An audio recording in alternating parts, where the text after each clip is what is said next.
WCCO Television, Minneapolis, St. Paul.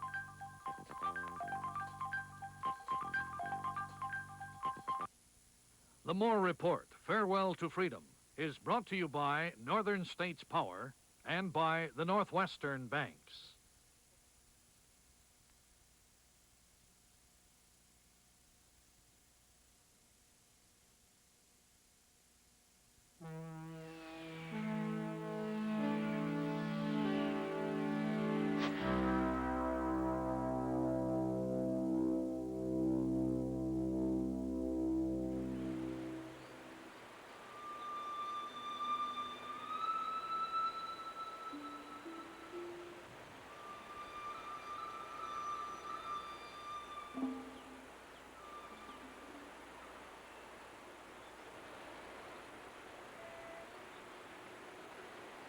For more than 4,000 years, they have wandered south through Asia, settling finally in China. The Chinese who persecuted them called them the Mao, or barbarians. They called themselves the Hmong, a name meaning free people. About the time of the California Gold Rush, the Hmong again sought independence and freedom, this time moving into the mountains of Southeast Asia, what today we call Burma, Vietnam, Thailand, and Laos. As an isolated hill people living in small villages, the Hmong were self-sufficient farmers. But over the last 100 years, French colonial rule, a Japanese invasion, prolonged civil wars, and peasant revolts reached even their remote settlements. As the Indochina War spread in the 1950s, involving the French, the Chinese, Americans, and the Soviet Union, the Hmong eventually became soldiers, fighters in a war that would disrupt forever their simple way of life.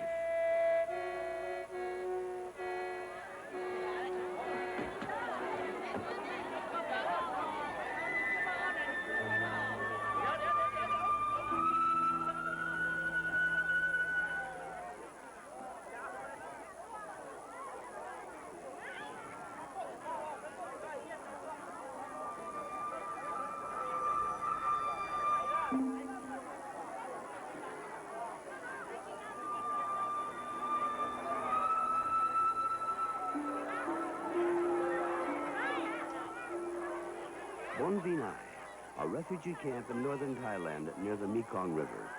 For more than 5 years, this has been home for the Hmong who lost their homeland, Hmong who lost in the war against communism in Indochina.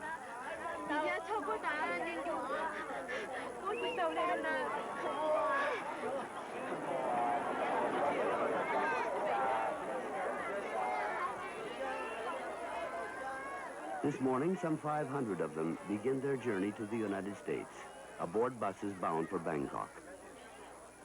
In the crowd is Lee Sing, his wife Chongja, and their 5 children. Lee Sing has given up hope of returning to Laos. He's tired of waiting, tired of life in Bon Vinai. Most of his family has resettled in Minnesota. And in spite of fears and doubts about life in America, he, too, has decided to go and join his family in the United States.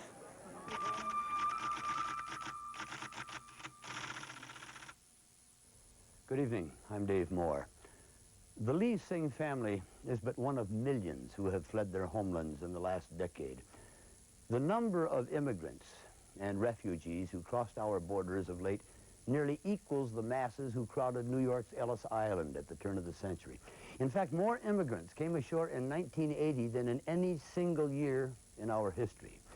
But unlike those who came from Scandinavia and Europe, these immigrants come from the third world, fleeing drought, famine, and war. Thousands have come to Minnesota, and our state has one of the largest Indo-Chinese refugee populations in the entire country. The flow of immigrants, which some call an immigration nightmare, has put added pressures on all of us for jobs, for housing, and social services. Opinion polls say most of us are upset with this new wave of immigration. Our refugee policies are under review, and our heritage as a nation of immigrants is open to question. How many can we take? What will it cost? And who is entitled to live in the land of the free? Lost in all of the clatter over closing the Golden Gate, are the faces and fates of families such as Lee Singh's. In a moment, we'll journey to Thailand for a first-hand look at the refugee situation in Indochina and in our own backyards. Electricity. How can one form of energy enrich our lives in so many ways? By making a dress on a small home sewing machine. Or stitching together yards and yards of sail to capture the wind and enrich our leisure hours. Electricity. It helps make our lives a little easier, more productive, and a lot more enjoyable. Minnesota is a great place to live. It's beautiful. Minnesota, we love it. Fantastic. I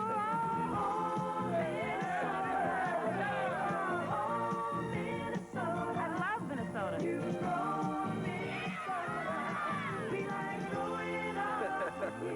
I think it's great.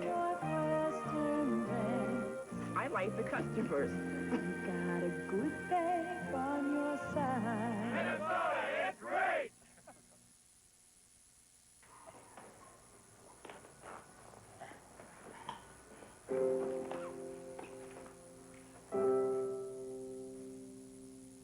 In his 31 years, Lee Vong Neng has journeyed a long way from his native Hmong village in Laos.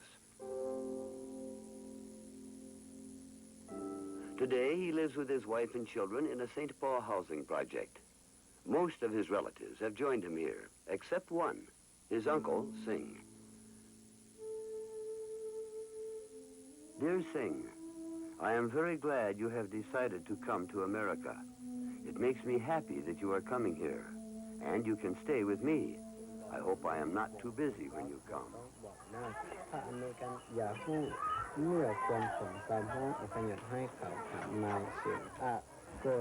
Tell them you are ready to come now, and take the bus to Bangkok.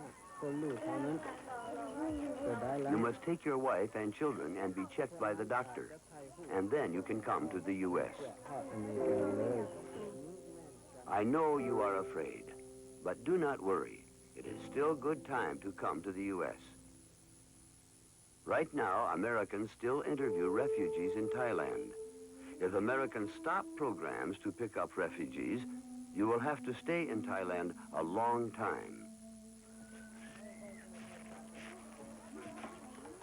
Like millions of Indo-Chinese, the Lee family was torn apart by more than 30 years of war in Southeast Asia. The refugee camp where Lee Singh, his wife, and children live is a remnant of a bitter legacy of death and destruction.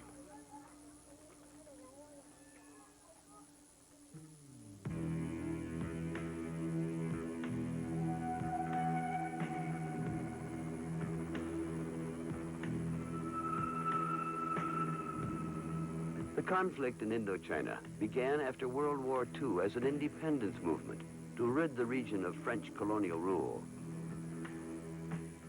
For more than a century, the French had dominated Vietnam, Cambodia, and Laos.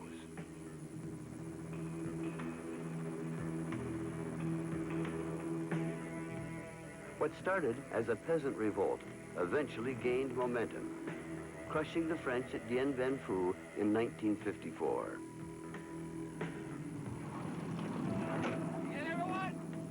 But this was just the beginning of a conflict that escalated into a massive war. The Vietnam quagmire that sucked in the superpowers of the world.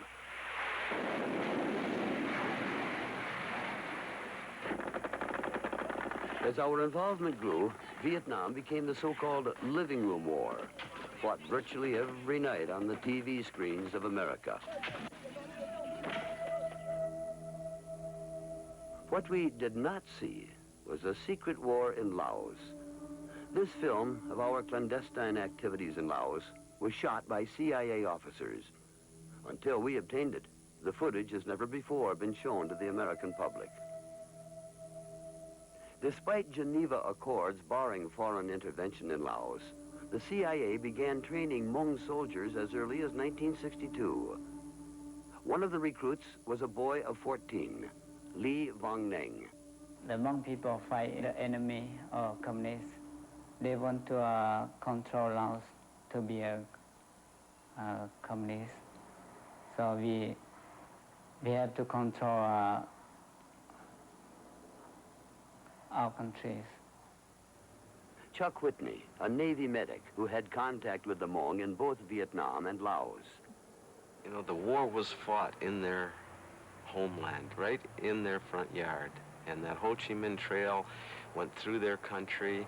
And so with our involvement with them and the Vietnamese, North Vietnamese involvement in the war, disrupting their lives were totally disrupted, changed completely. So their primary task was to disrupt things along the Ho Chi Minh Trail and give us some support as far as our downed pilots was concerned. And I myself had personal contact with the Hmong in Vietnam because I flew in some helicopters, Marine Corps rescue helicopters, Green Giants, that went in after downed pilots. And the Hmong, more times than not, were protecting those pilots when we go in to pick them up. By 1975, Vietnam had become a painful political wound. For most Americans, our withdrawal meant the end of an unpopular war.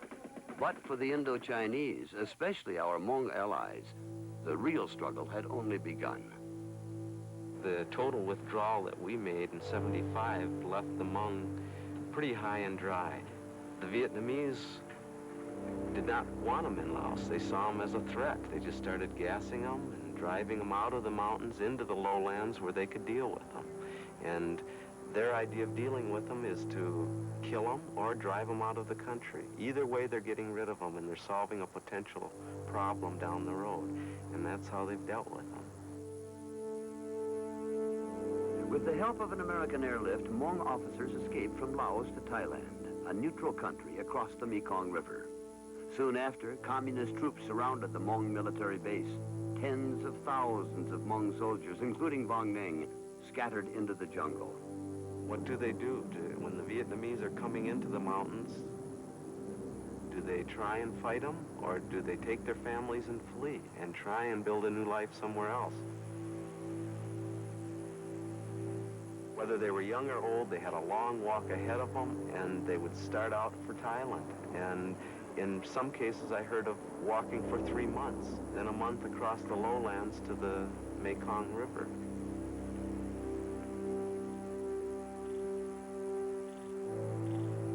Some of them might die crossing the river, not strong enough to make the swim, or maybe they would be persecuted right to the river's edge and shot crossing the river.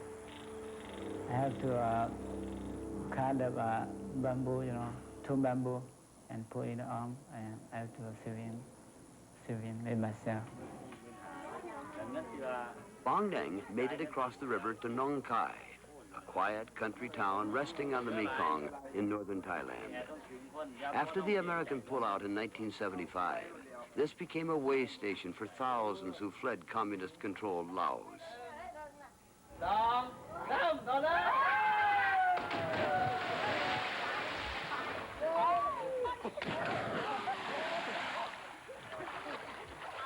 Many of the people in Nong Khai are refugees. For them, the Mekong is more than just a source of livelihood or a place to play. This is the river that saved their lives.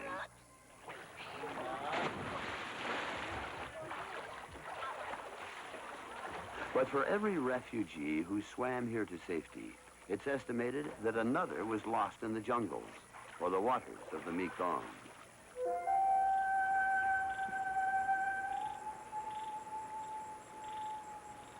After a week, Vong Neng left Nong Khai. He swam the Mekong again and made his way back into Laos to find his wife and daughter. Together, they set out for Thailand.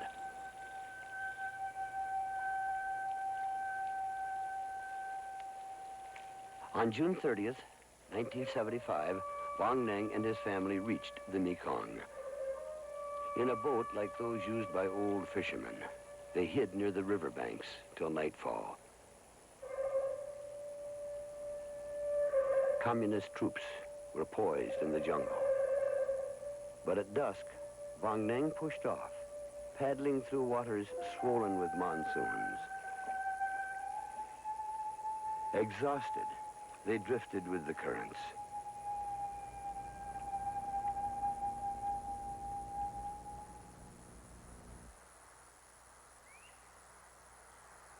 At daybreak, Vang Neng and his family reached the shores of Thailand.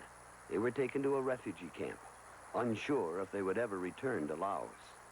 During this process, they're weighing in their minds all the time. Do I go? Do I stay? The things they're weighing are pretty important. They're leaving maybe they're leaving family members in camp. They've already left some in Laos. If they go to a third country, they'll never go back to Laos.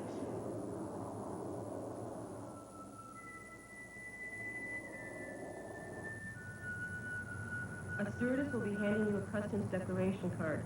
Please read the instructions carefully, fill it out, and return it to the stewardess. Thank you.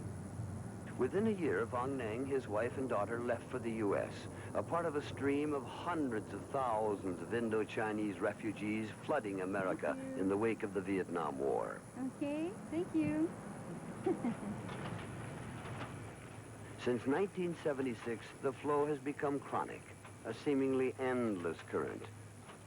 And coupled with refugees from Cuba, Haiti, El Salvador, the Soviet Union, and now Poland, the Indo-Chinese have become but one vivid moment in a so-called immigration nightmare. Despite fears of starting over in a totally different culture, more than 40,000 Hmong have resettled in America. But there are indications that our welcome has been less than warm. Opinion polls say most of us would like to stem the flow of immigration altogether. I think that we have a lot of guilt feelings as a country, and even identifying and seeing the need that these people have, we still have that stigma of those people were involved in Vietnam. They're going to remind us of Vietnam. The Vietnamese presence here, the general, the average American, I think, can't tell the difference between a Vietnamese and a Hmong, or any other Asian, for that matter. And I think that they kind of lump everyone into the same category as Asians that we had a conflict with that was not pleasant for us.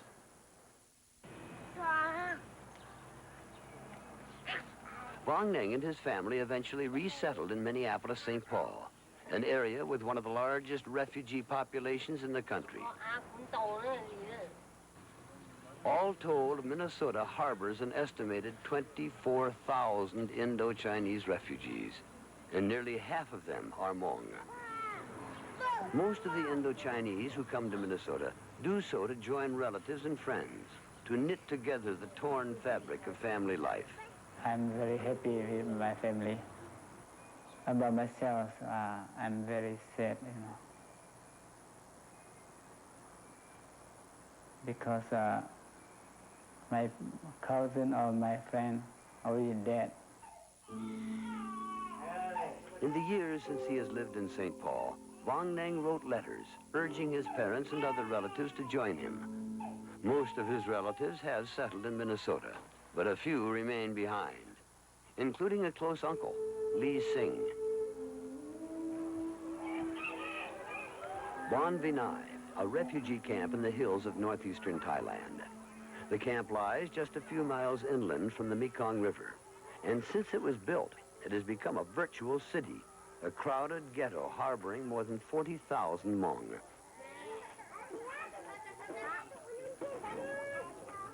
For 2 years, Lee Singh and his family have waited in Bon Vinai, wondering if they'd ever return to Laos or join relatives in Minnesota.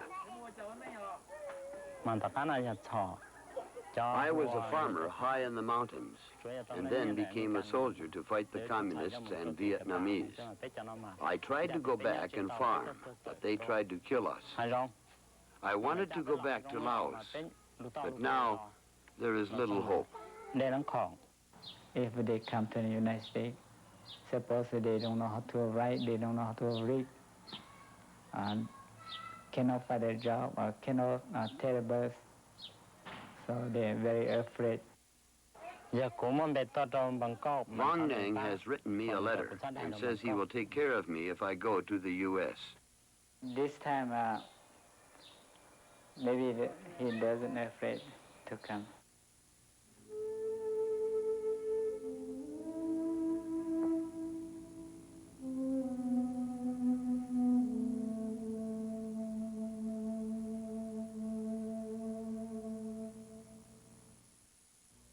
Northwestern banks present the Calculator Collection. The calendar to help keep track of busy social schedules. The printer that puts it all at your fingertips. The solar that never ever needs batteries. The alarm and the memory that picks up right where you left off. Each is yours at special prices with a qualifying deposit. The Calculator Collection, only at your Northwestern bank. Solar power. Efforts are being made to develop its potential for the future, and NSP wants to know more about what practical uses solar energy has today. So at one of its service centers, NSP is testing solar water heating for possible commercial use. At an experimental house, NSP has been testing solar energy for residential use. NSP plans to expand the number of solar test sites to try and learn even more about using solar energy more efficiently.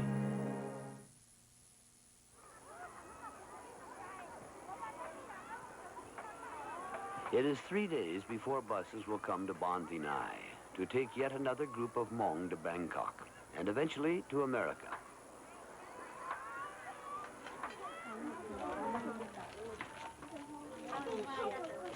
This evening, Lee Sing and Chong Jia cook supper in one of the 2 rooms provided for them.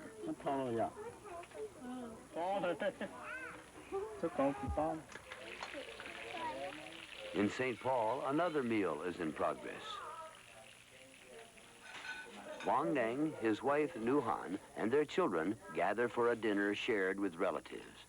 The only uncle missing from this event is Lee Sing.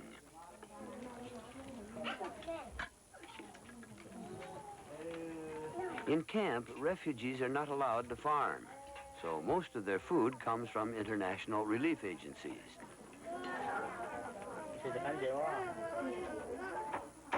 In Minnesota, there are about 12,000 Hmong, and for most of them, their food, housing, and other necessities are paid for through some form of public assistance. I think if I were talking to Hmong people, I would have been saying to them, listen, you've only seen half of it, and you think the most difficult thing is behind you, and the most difficult thing is not behind you. The most difficult thing is in front of you. Dr. Joseph Westermeyer, a University of Minnesota psychiatrist, has worked with the Hmong in both the U.S. and Laos since 1965. If people are killing your old and people are killing your young, you know what the realities are and you know what to do. But when you get to the United States, all that's going to change, and you have to begin to do for yourself. It's going to be like the world is turned upside down for you, and you may have to find that for yourself, your life is never going to be ever as fulfilling and as rewarding for you as it was back in the hills of Laos.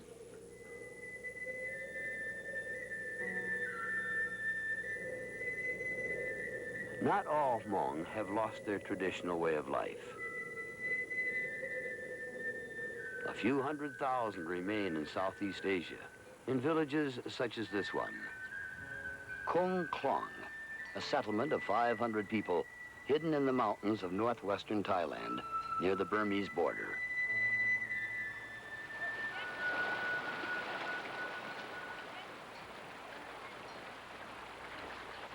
In Kong Klong, life goes on today much as it did for Hmong in Laos 30 years ago, before the war touched their lives.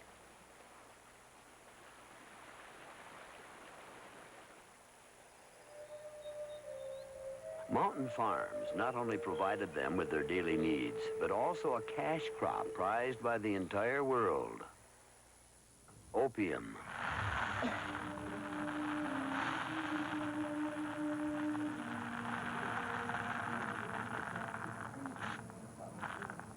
For the most part, opium is a medicine used by the old and ill to ease extreme pain.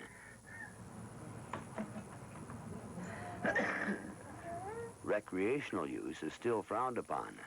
Addicts are considered a disgrace.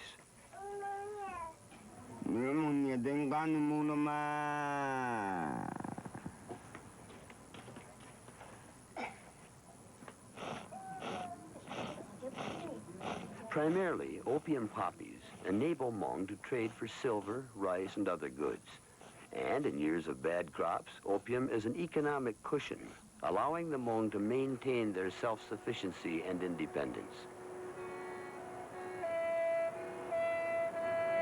They are a tremendously independent people. They're strong and they've lived on their own. They're independent. They really relish their independence. And they had a unique sense of independence living in the mountains like that. After his stint in Vietnam, Chuck Whitney, a Navy medic, returned to work with Hmong in Thailand. For the 12 to 15 years that they fought for us, they completely lost their agricultural economy. They were basically farmers, and they grew opium poppies for their cash crop, and they raised pigs and corn, and when we were involved in the war with them, they grew nothing. It was the beginning, I think, of what we have now, a total disruption of the Hmong culture. We'll probably never go back to what it was 15 years ago, 20 years ago.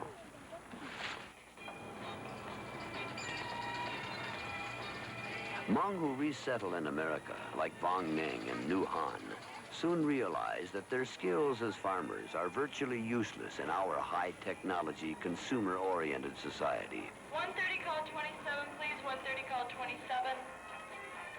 Under a federal program costing nearly $600 million a year, Hmong and other Indo-Chinese refugees are given 3 years of assistance.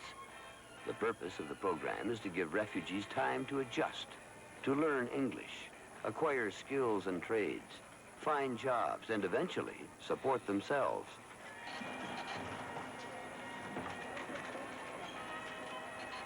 They are not used to welfare. They're not used to people doling things out to them.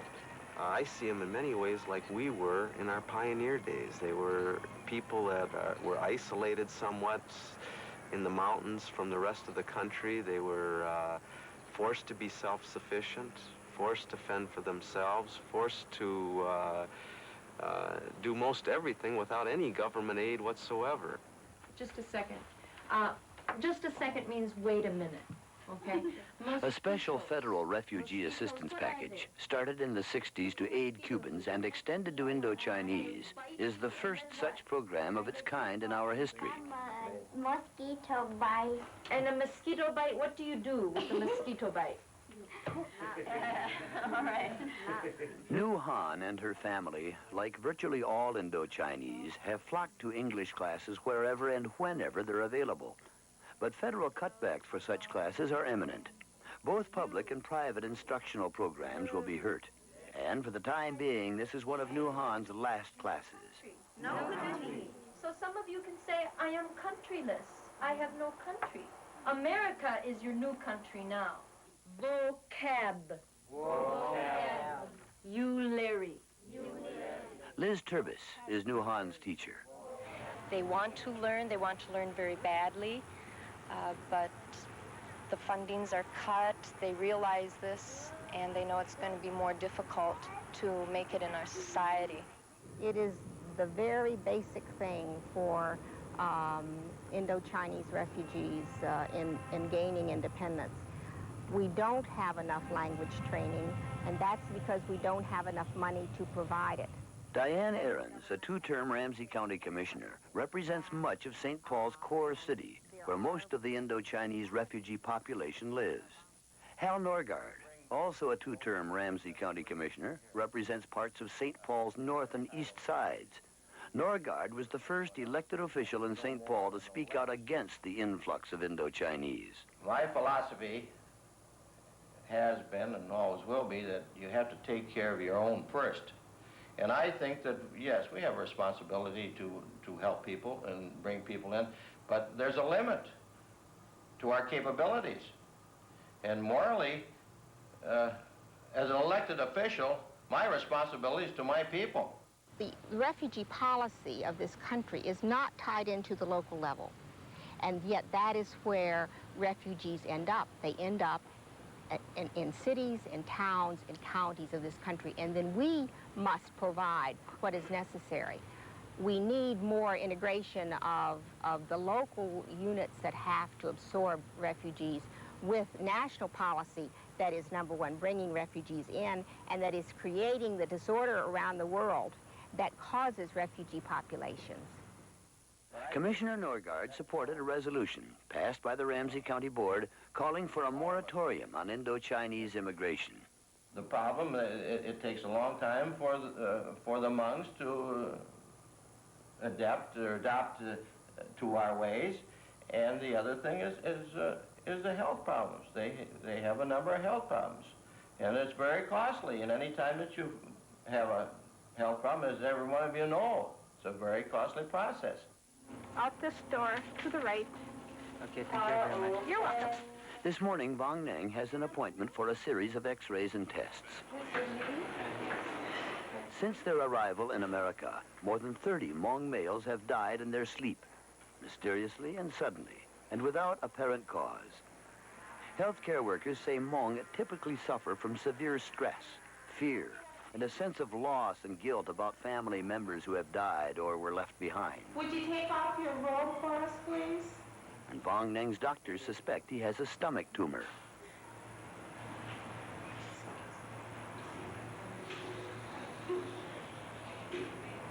Now have your money on the table, on your back. For the most part, the federal government reimburses state and local facilities for Vong Nang's medical needs. But with federal cutbacks, more of the burden will fall on local institutions. Adjust your feet.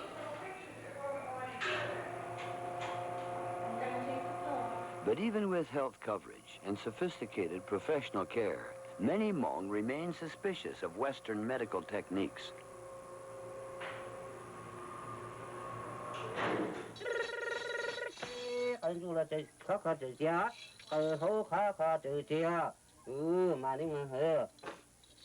The traditional basis of healing for the Hmong is their belief in spirits and a spirit world. The shaman is the person with the power to manipulate and control the spirits.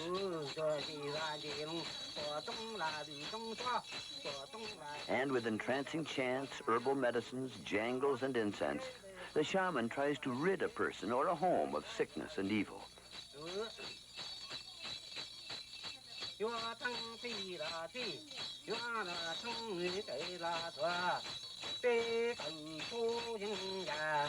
For the Hmong, shamans have proven useful for both physical and mental healing. Chasing away fevers, belly aches, even depression. And it is perhaps the reassurance, the trust in the shaman, who is often a relative or friend, that Hmong cling to the most.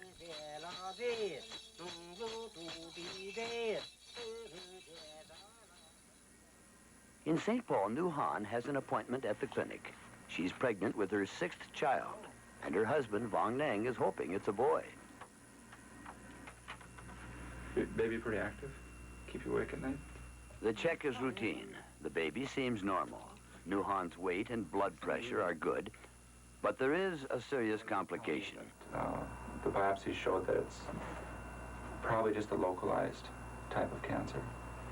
Through an interpreter, Nu Han gets the diagnosis: cancer of the cervix. But when he checks you again in 5 weeks, he'll be able to tell if it's spreading or if he got it all the first time.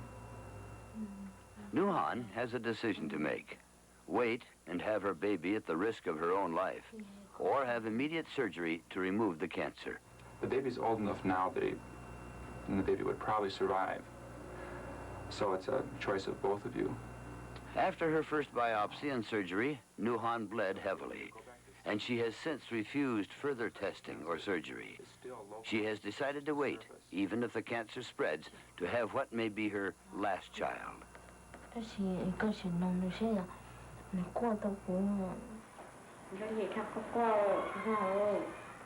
At home, Nu Han's mother-in-law cares for her granddaughter Julie, the youngest child.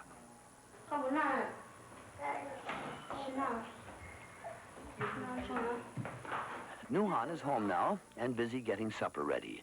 4 of her 5 children were born in America. And Nu Han wonders if the traditions and disciplines she grew up with will endure through her children. Dr. Joseph Westermeyer, a University of Minnesota psychiatrist, runs a clinic for the Hmong. Many of the women now are raising children who are in transition. So they've got kids and teenagers who are sort of half American. And as with most families around the world, oftentimes the women see it as their role to pass on the tradition and the culture and the value, and they see that it's slipping away from them all of a sudden.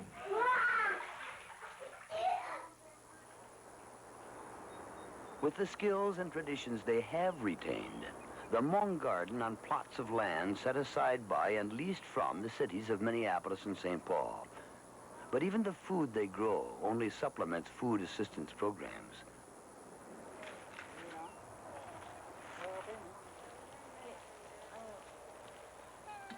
The Hmong realize that as welfare recipients, self-sufficiency only comes with a well-paying job. Hal Norgard. Now you come over here, you go to Control Data or Honeywell or any one of your technical placement bureaus that you have here. Their first question, what are you trained at? And a lot of these people that are coming here, Hmongs is an example. They're not ready for our market. After 5 years of language classes, odd jobs, and vocational training, Bong Neng has in fact been hired as a machinist at Control Data. Up and down on the park.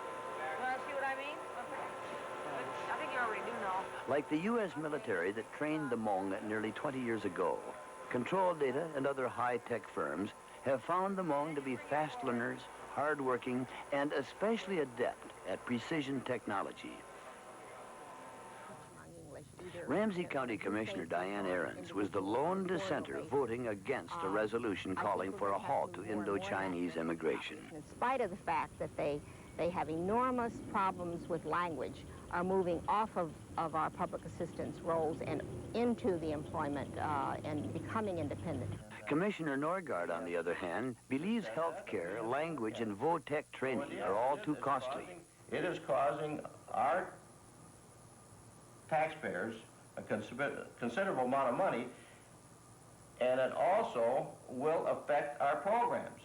Because, again, you only the well, when she runs dry, it runs dry, and we are to that point. Okay, I need your name here and the amount that you want to deposit. Okay. For Vong Neng, his first stab at a career has given him a regular paycheck and a chance to support his family. But with reduced federal aid, the road to self-sufficiency for new-coming refugees will get rougher. There you are. Okay, thank you. very much. You're right. That's probably a moral obligation to help people. But also, I come back to the same old theory. There's a point of no return. And when that point is here, we had better take a look at it. Do you know anything about these people? Do you know what they've been through? Do you know our government? Do you know, because some of them died, that some of our men didn't die? Do you know they saved our pilots in Vietnam that, were shot down over Laos? Do you know what they did for us? Whatever we can do, I'm in favor of doing it. But first of all, take care of your own problems, clean up your own backyard before you start on somebody else's backyard. Maybe, just maybe, we owe them something aside from the fact that they were promised that we take care of. But maybe these people are not here because they can't find a job in Laos. They're here because they'd be dead if they were still in Laos.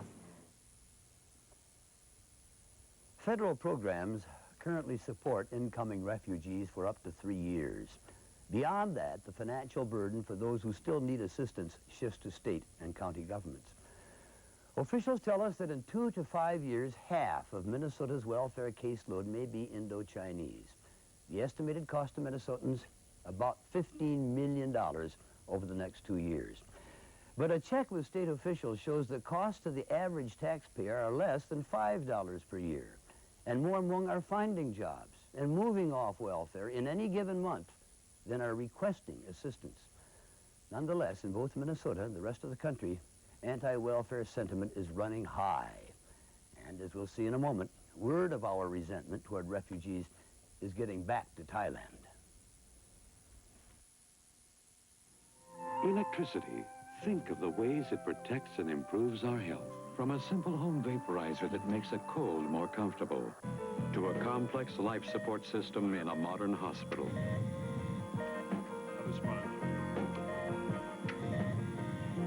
Electricity. It's a valuable force that makes our lives a little easier, more comfortable, and more productive.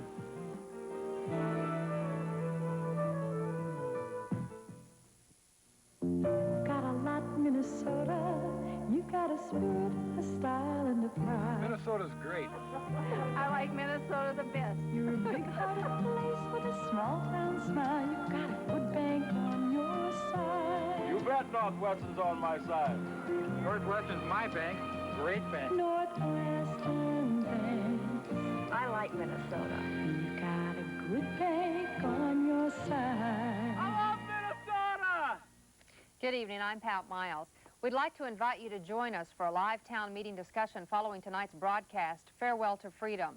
Our operators are ready now to take your calls, so if you live in the metro area, please call us at 330-2404. If you live outstate, phone us collect at area code 612-330-2688. Our panel is here to listen to your concerns and to answer your questions about our nation's immigration and refugee policies. We hope you'll join us following Farewell to Freedom for our town meeting on immigration.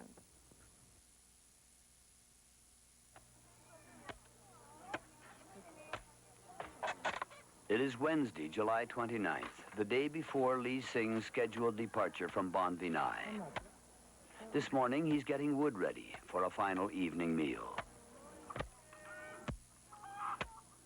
Lee Singh and his family have been in camp for more than 2 years, but they're lucky. A third of the refugees have been here twice that long, waiting for processing, sponsorship, and the eventual journey to America. Shongjia and the children are busy today, too, cleaning the few clothes they have to take with them. Like her husband, Chongjia is also fortunate. It's estimated that half the women here are widows. Many of the children are orphans, testimony to the 40,000 Hmong who died during the war. In many ways, Lee Singh is a survivor. Another 10,000 Hmong have been killed since the war in a campaign by Laotian communists to wipe them out, even by gassing entire villages with Soviet-supplied chemical weapons. My family and I came to Bon Vinay, but I am sad. I was waiting for my sister, but she is dead, killed by the gas used by the communists. Susan Walker has lived in Thailand most of her life. Currently, she is director of the American Refugee Committee in Southeast Asia. From her office in a Bangkok hotel, she runs refugee resettlement programs. It's very hard for people in the U.S. to understand where these people are coming from and the horrors that they've lived through for many years, especially the Hmong and the Khmers in Kampuchea under the Pol Pot regime, and the Hmong being systematically wiped out. Their homeland is everything to them, their homeland and their family. And to hear people say that they have no country to return to is just sad, very sad.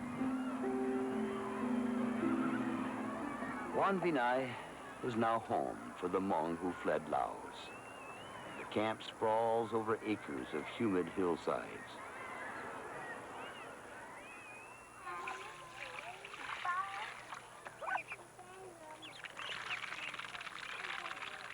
At the heart of the camp is the market.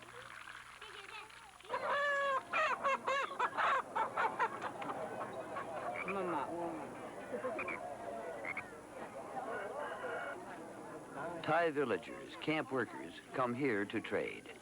Most of the vendors are women. Their traditional activities, cooking and embroidering, not only keep them occupied, but are a part of the camp economy, providing a small income for refugee families. It's a village, it's a community, and people have lived there for years. They feel comfortable. but they're still not free to go anywhere. I mean, they're restricted to the camp, and they talk about food shortages and not enough water. You know, they can't go out and farm like they would in Laos. Chuck Whitney, a Navy medic during the Vietnam War, later worked in Bon Vinai as a member of the camp medical team. I've had many discussions in camp with children and asked them where they got their food in Laos, and they point to the sky, because that's the only place their food ever came from, was dropped. Bags of rice was dropped from the sky. They grew up completely under an economy of war.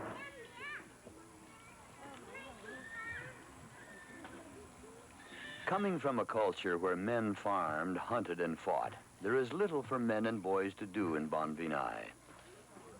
Full-scale farming is not allowed, but there is marginal agricultural activity. This afternoon, Lee Singh tends an onion patch that he will leave behind for neighbors to care for. Others, with skills as dancers, artisans, and musicians, play for weddings, funerals, and a variety of rituals, and sometimes just for their own pleasure. Still others are called on by friends and neighbors for healing and curing ceremonies as shamans. Young boys boot a soccer ball around with no apparent goal in sight. And so, for most, both the old and the young, life here is just a matter of passing away the time. Standing! Ring! Na! Bing! This is a military academy in north-central Thailand.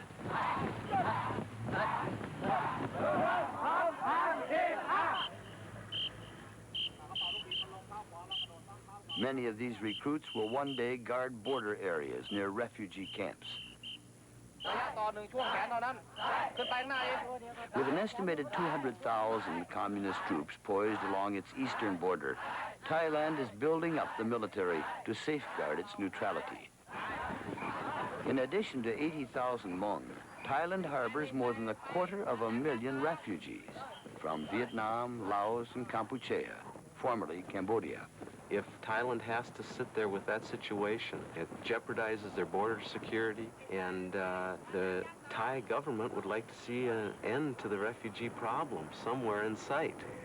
So we've got to look at the situation not only from the point of the refugees, our government does anyway, but also from the point of Thailand being an ally of ours and one of our last good allies in that part of Asia.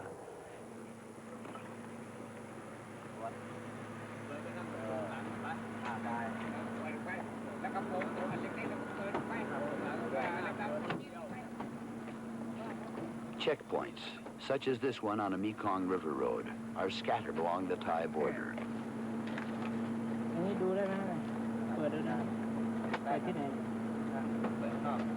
Pedestrians and vehicles are routinely stopped and searched. It's a very volatile situation out there, and the Thais have the border well armed, and they've got a lot of troops out there.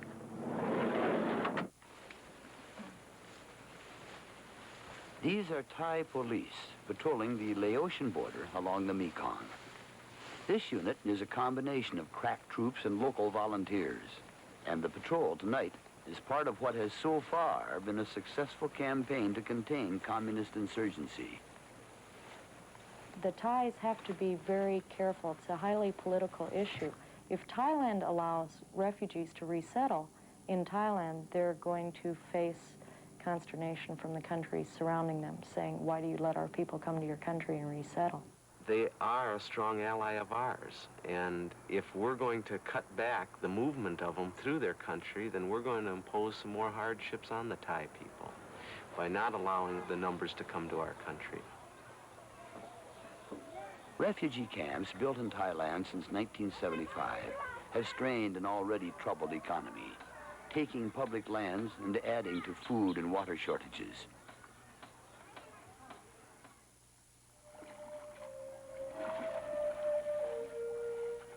In the countryside, people work from dawn to dusk. the hard life of peasant farmers. Resources and arable land are scarce. Resentment runs high among Thai peasants, especially those forced to move to make room for refugees. With the agencies pulling out and the international organizations cutting back, Thailand can't take care of the refugees. Who's to know what will happen?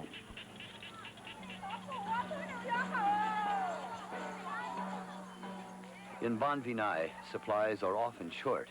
There is no sewer or sanitation system, and keeping clean is a matter of shared soap and trucked-in water. But for refugees, there are larger concerns than just meeting daily needs. Word has spread through camp of a new president in America. Hmong have heard that assistance for refugees may be cut, and they know that most Americans, too, worry about their own needs for food, housing, and jobs. Okay, there's an age difference of 13 years between Mua Tong Shua and Mua Su. Why is that? This afternoon, processing continues for refugees who will soon leave for Bangkok and America. Now, we don't have an address for their daughter in St. Paul. A lengthy interview is one of the final steps in a resettlement process that takes months, even years. Some are turned down. And because American immigration policies favor the nuclear family, those who are allowed to go often find their larger, extended family groups broken apart. There may be some coming to Minneapolis and their relatives staying in San Francisco. So now they've got people in San Francisco and Minneapolis, in Thailand, in a refugee camp, and in Laos. And the family unit with the Hmong people is strong. And so I'm sure it just tears them up to have to leave family members behind. And when they make that decision to go, they are leaving them for good. Pressured to get refugees out of their country, the Thai government has started a repatriation program.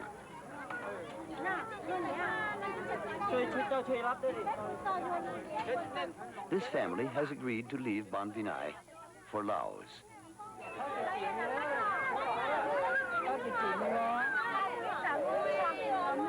But the Laotian government will only accept women, children, and the elderly, no men of military age.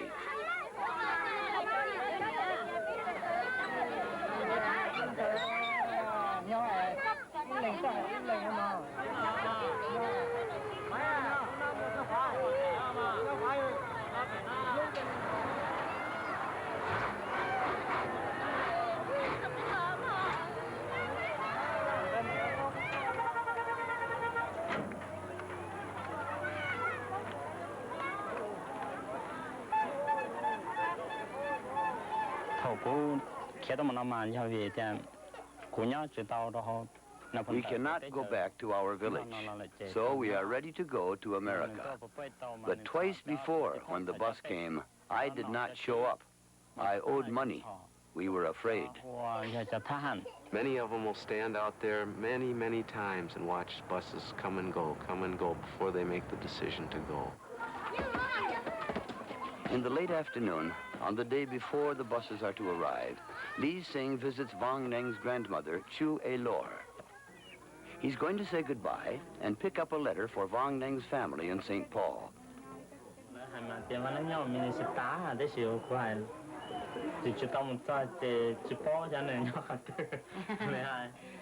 Lee Sing chats with Chu A Lor about Vong Neng and others in Minnesota.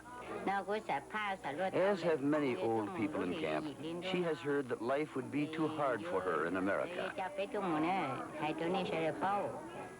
Vong Neng has made plans for Lee Sing's arrival, but he knows that his grandmother and other elderly relatives are afraid to come. They say they don't know how to speak English and don't know the way how to come to the United States. They say very hard for them. Vong Neng says I must come now before Americans stop programs for refugees. This time it's a good time to come to the United States.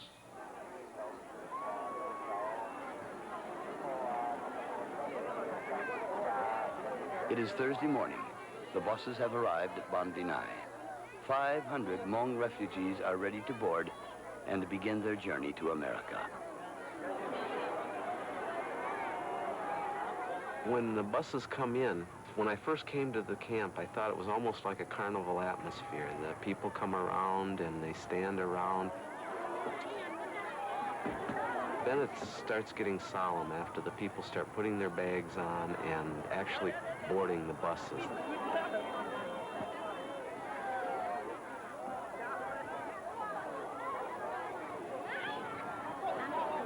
I think that a lot of them are weighing in their minds.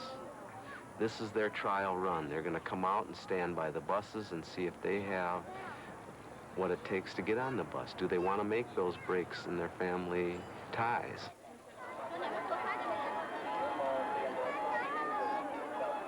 The officials call out the names. Lee Sing, Chong Jia, and their 5 children are in the crowd.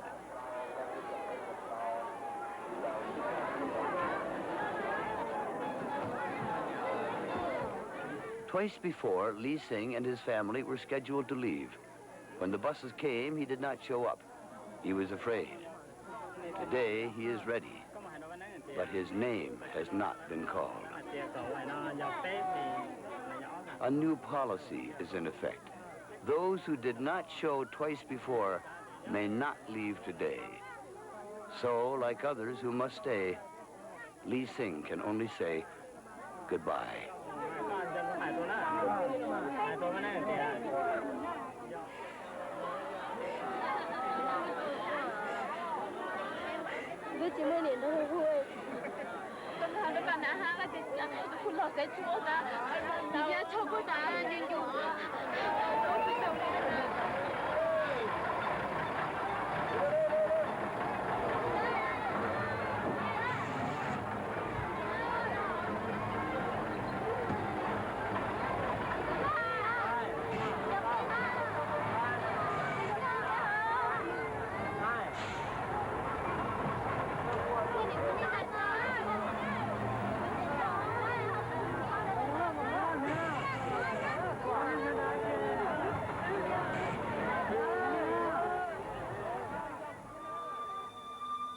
Hmong have paid a dear price for their involvement with the fight in Southeast Asia.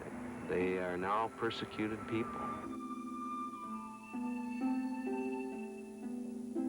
We're looking at some people who don't have a lot of choices, who don't have a lot of freedom, and they're making the best of a situation. They're trying to live, basically get by from day to day, raise a family, and establish their ties again.